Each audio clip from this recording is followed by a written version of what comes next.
Hello and welcome to the world-famous Driving You Crazy podcast. This is the show where we talk about all things transportation, anything that gets you from here to there. I am the traffic anchor and the transportation reporter for Denver 7 News, Jason Luber, and if you would like to be a part of the program, you can always give me a call on the listener hotline, 303-832-0217. I also have lots of contact links in the description of this show. Today on the program, I'm going to be talking to Tricia Morrow, and Tricia is a safety engineer for General Motors, and we're going to be talking about a recent research paper that found that drivers believe stress is a key factor influencing their focus on the road.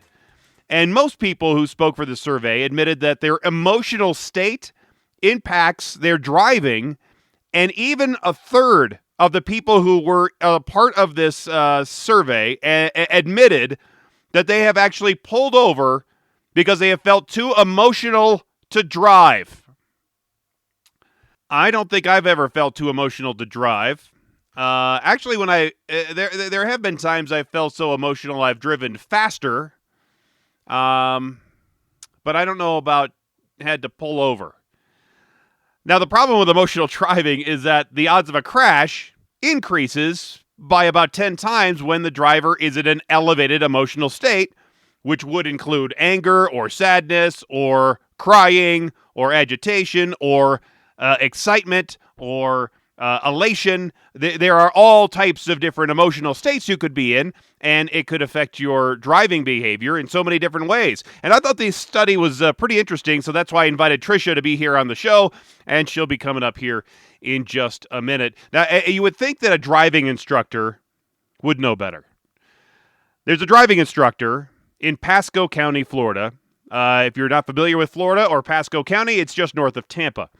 Now, this driving instructor was arrested for allegedly driving under the influence. Yay!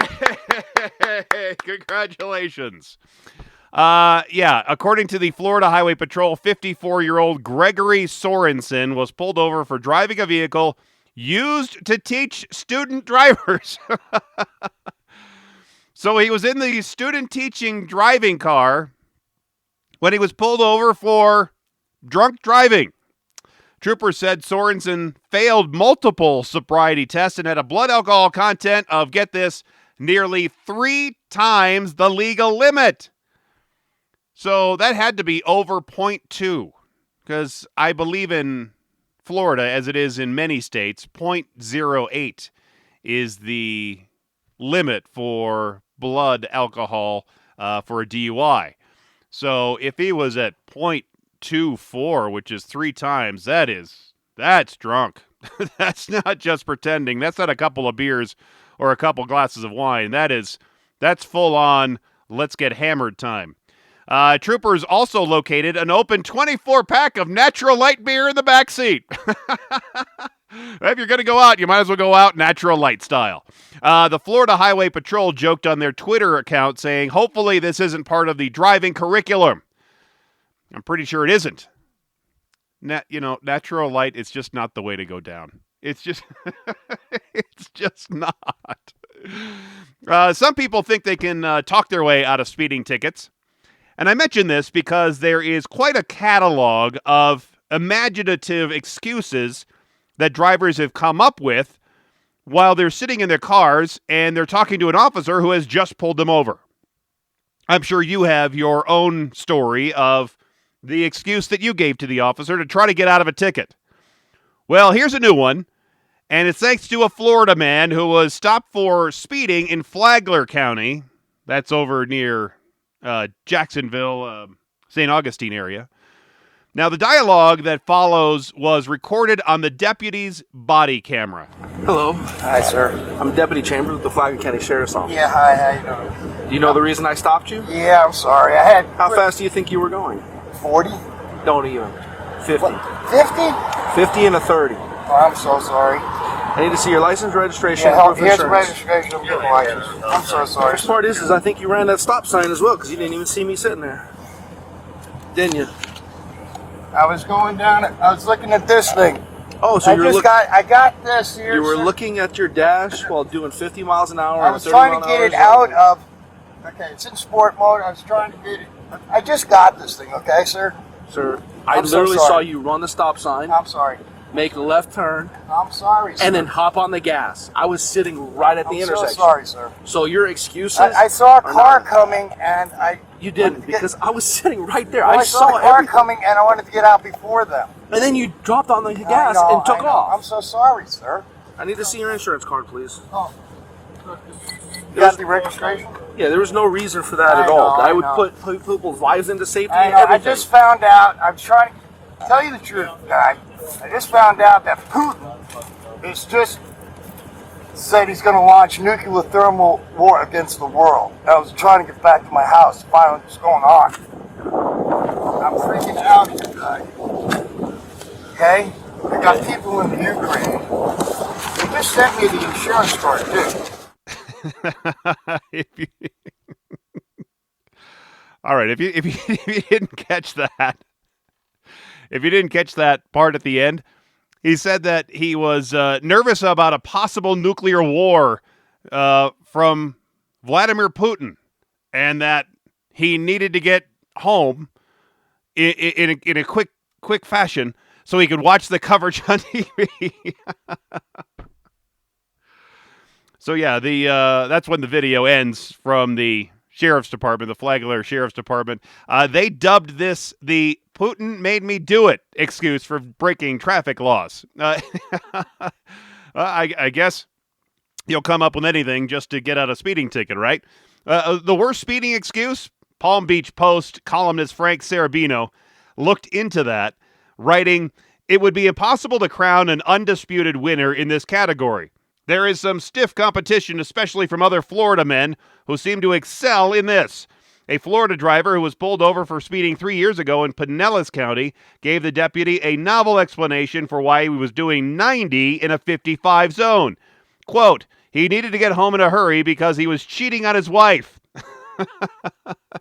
The excuse didn't work, and the 52-year-old driver's problems were compounded when the deputy found crack cocaine in his shirt pocket. A police website that collects stories of best excuses people have used to try to get out of tickets has some doozies. A drunk guy told me he was pregnant, then urinated all over himself, claiming his water broke. That's from one officer. Another officer claimed that speeders explained they were trying to get to McDonald's before it stopped serving the breakfast menu. Another said that he had a cold. Another driver said that he had a cold, and every time he sneezed, they inadvertently stepped harder on the gas pedal. That's a pretty good one. Here you go. My car has a recall on it for an unexplained acceleration problem, and I'm on my way to get it fixed. See, that's kind of creative, but completely ridiculous. And some officers admit to being so impressed by the excuses they hear that they let some of the drivers off without a ticket. Here's one. This one officer said he pulled over a guy driving a Corvette doing 100 miles an hour. It was late at night on a highway with no other traffic. And so the officer told the driver, "You were flying. Unless you have a pilot's license, you're going to jail." And the driver said, "Yes, I am," and handed a pilot license to him. The officer said they let him go. That's perfect. Some of those comments, again, from the Palm Beach Coast columnist Frank Sarabino. So, yeah, pretty good stuff. All right, there's probably isn't a person who is driving right now who isn't distracted by something, some more than others. And we all know the usual culprits, right? But another distraction General Motors is looking at is emotional distractions. GM's recent proprietary Future of Safety research study found that drivers believe that stress is a key factor influencing their focus on the road, with most respondents admitting that their emotional state impacts their driving, and 1/3 reporting that they have pulled over because they felt too emotional to drive. Joining me now to talk about this study and what GM is doing in response to it is Tricia Morrow, one of General Motors' safety engineers. Tricia, thank you so much for being here on the world-famous Driving You Crazy podcast. Yeah, thanks for having me. I'm excited to be here. Okay, so I have to say up front that I own a General Motors car. I have a 2014 Chevy Volt. And in all honesty, Tricia, it could be one of the best cars I've ever owned. It was devastating to me when General Motors discontinued the Volt. Well, we're super glad that you do have a General Motors product, and I assure you that we will absolutely have a product for you. We can talk after. Okay, that sounds perfect. Well, I've talked a lot on this show about how dangerous it is to drive distracted. I think every driver knows their phone and the radio are distractions, but humans being human, we all have been on an emotional high or an emotional low at some point in our lives, and some people maybe multiple times a day. So how you feel when you're driving can be a distraction too. Absolutely. And we've recently conducted research with the McCann World Group Truth Central Intelligence Unit called the Future of Safety Report. And that really highlighted some of that angst or some of that emotional anxiety when folks are driving. 40% of respondents feel that they're more anxious post-pandemic than they were before.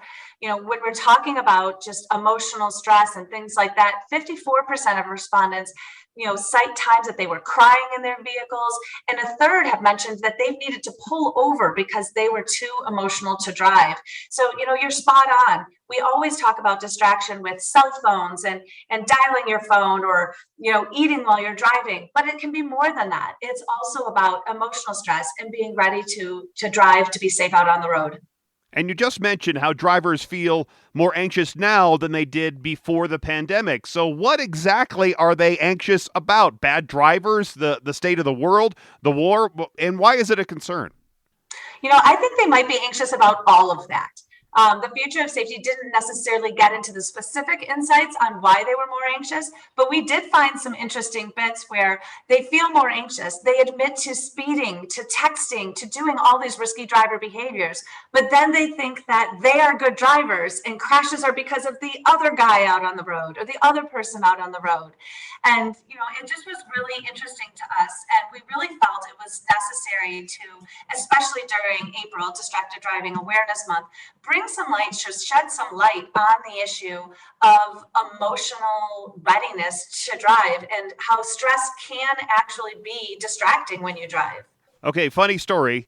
I have three brothers, and when we were kids, we would all be in the back seat of the family Cadillac, no seatbelts, of course, because this was the late 70s and early 80s. And one of my younger brothers, he said something that made my dad so mad that my dad slammed on the brakes of the car as we were cruising 55 miles an hour down the highway, almost skidding to a stop. And I say this because your study found that more than half of parents with children under 10 say they often shout at their kids when they're in the car, and that having kids in the car probably makes them a worse driver.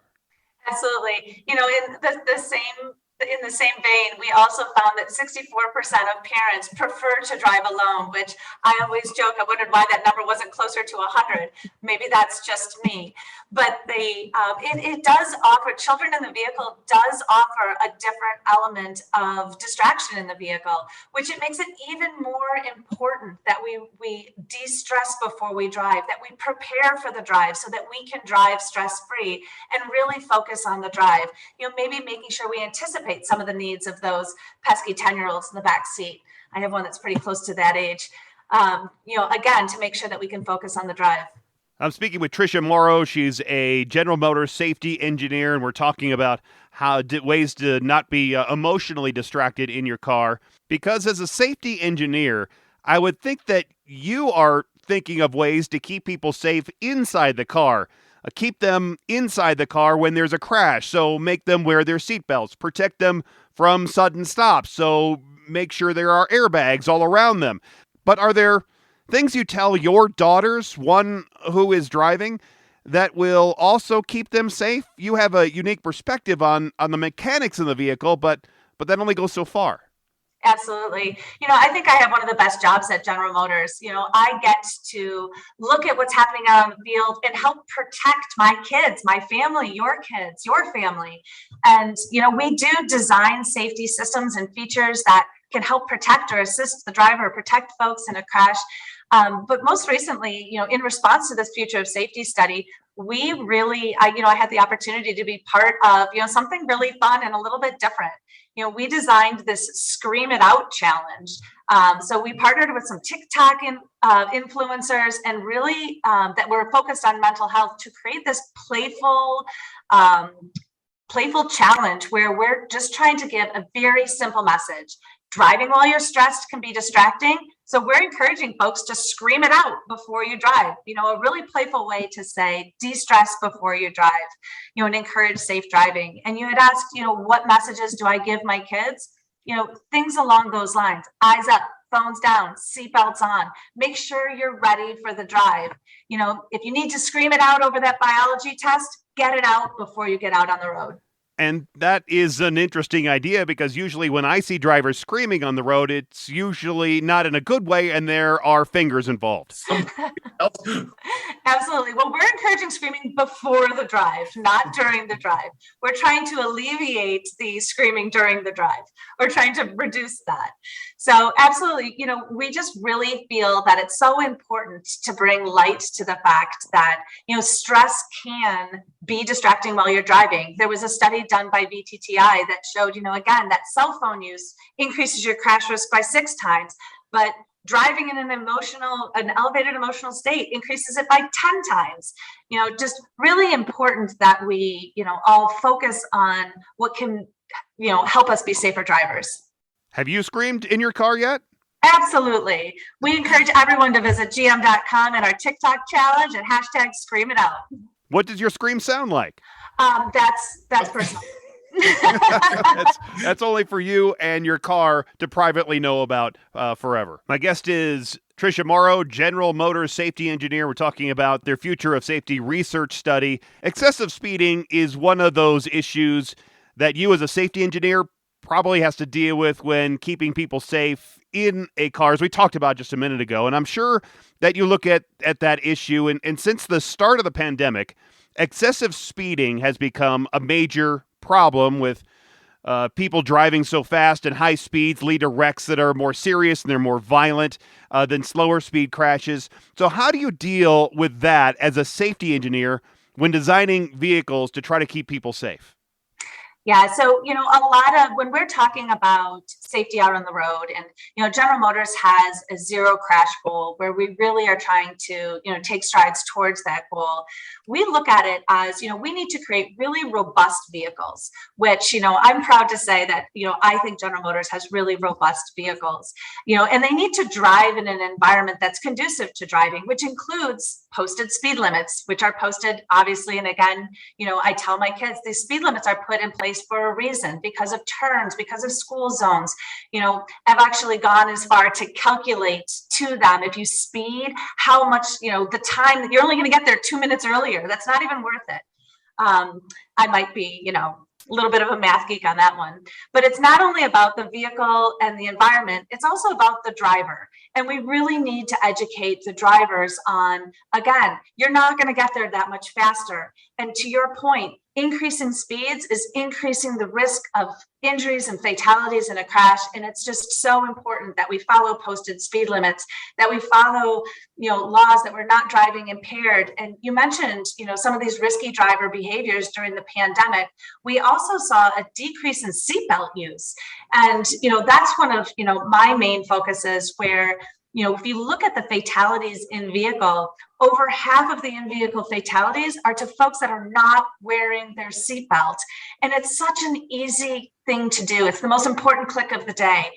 Just put on that seatbelt and it really can help save your life.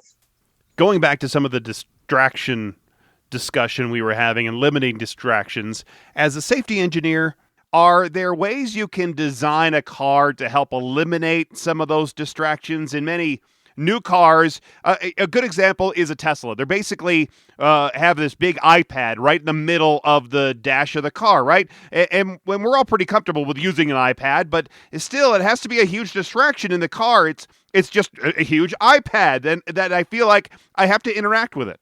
Right, absolutely. Well, and I certainly can't speak to Tesla's designs, but at General Motors, we firmly believe that you need to drive with your eyes up and your hands on the wheel. And in order to do that, we have features that we've designed into our vehicles like Apple CarPlay, Android Auto, we have Bluetooth. We've recently introduced Alexa so that you can actually speak to your vehicle. And we really believe that that voice interaction with the vehicle is helpful in eliminating distractions. We've also, these systems have also been bounded and curated. So you can imagine all the features that are available on your phone.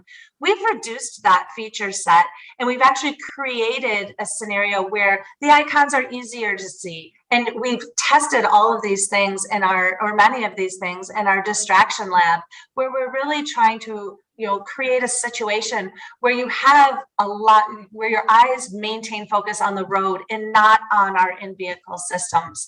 So all of these systems that we have in our vehicles have been tested to ensure that they're safe to drive with. My first car was a 1975 Plymouth Fury with the knobs and the dials, and you try to get the heating slide lever just right between the blue and the red, but you can feel it and you can touch it that way. So isn't the overall design of these systems important when you're trying to keep the heads up attitude as you keep talking about?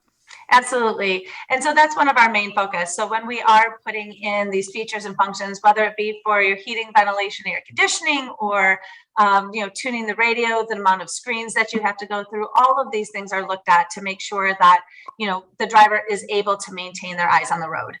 As a safety engineer, what are some of the challenges when looking at self-driving vehicles, and when do you think we're going to see self-driving cars and trucks on the road?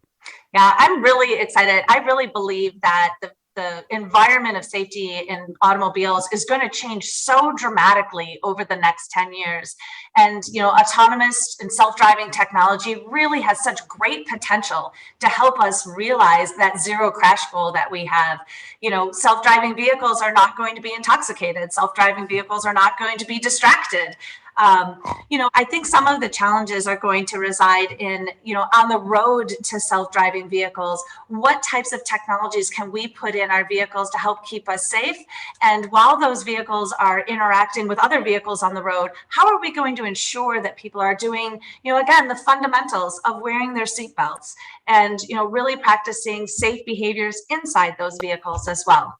Do you think there will be a time when we will see self-driving vehicles and human driving vehicles at the same time on the roads, or is it just going to be too dangerous to mix people being people with computers? I think it's going to be an evolution. I think, with some of the things that we see even today, we've got self-driving vehicles out on the road amongst some of the other vehicles out there. So it'll be an evolution. It will be a really interesting time to see how we evolve and how, the future of mobility is going to be changing over the next 10 years.